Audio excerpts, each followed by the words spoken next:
Hey guys, Scottish Football here, back with another video, and today's video is management update, players released and departures as Stafford Rangers, the non-league club that I support.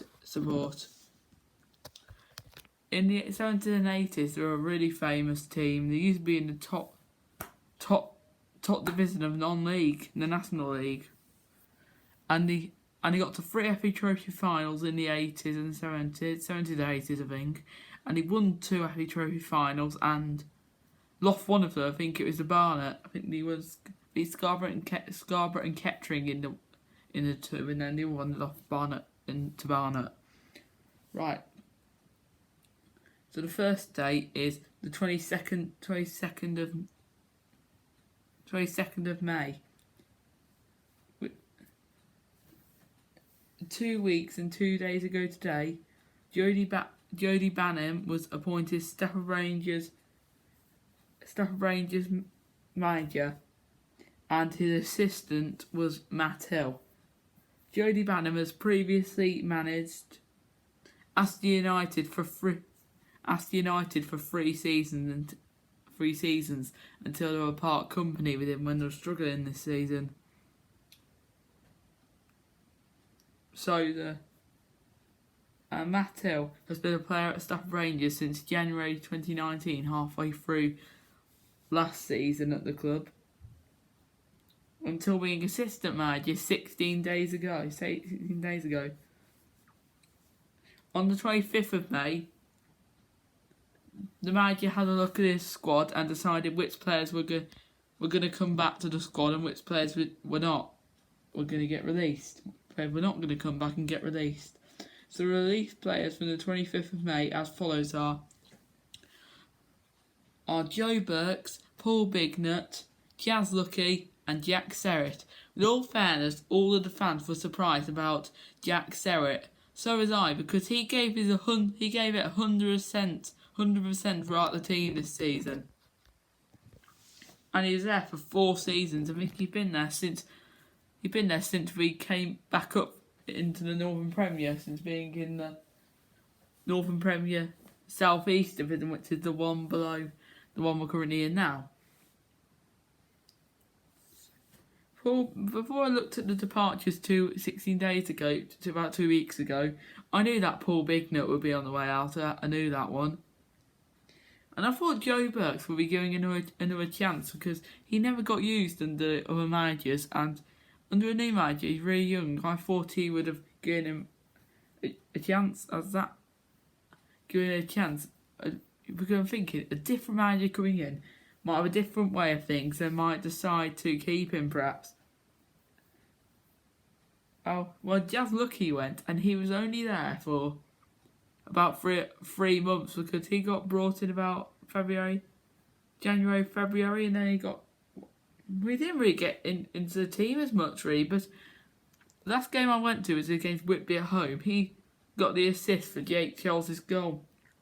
He got fouled on, and obviously he kept on going. He kept on his feet and then made that turn to give it into Jake Charles for Jake Charles to head it in. So, right, the next date is the 29th of May.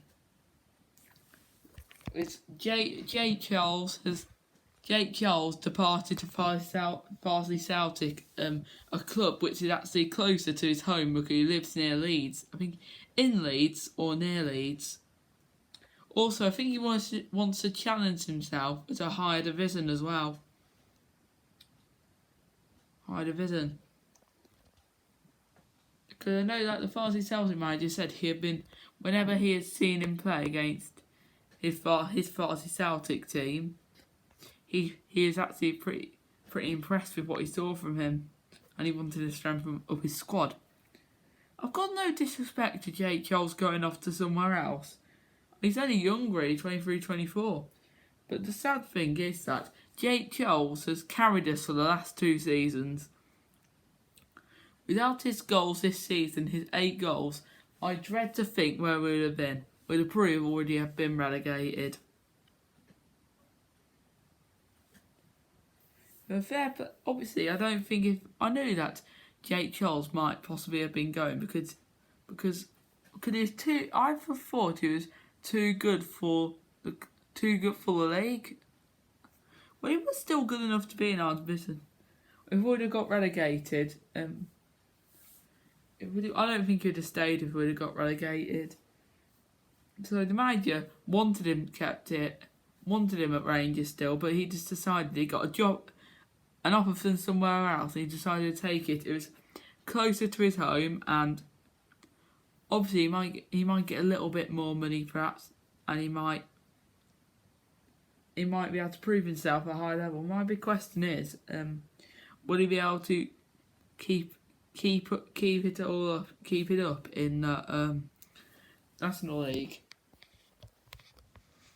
If he'd have got about 20 plus goals, because he got 11 last season and he got 8 this season, I just know 8 goals this season, 11 last season. That's good as a centre attacking midfielder, but I just worry for him. He might not have scored enough. In this division to guarantee himself in the National League North, but we'll soon see, and I'll keep checking on him still. Right, we're at the end of the video now. So if you did like the video, please remember to like and subscribe. And I'll be back with another video tomorrow or on Monday with some research on Jody Banningham's career and Matt Hill's career. Until then, goodbye.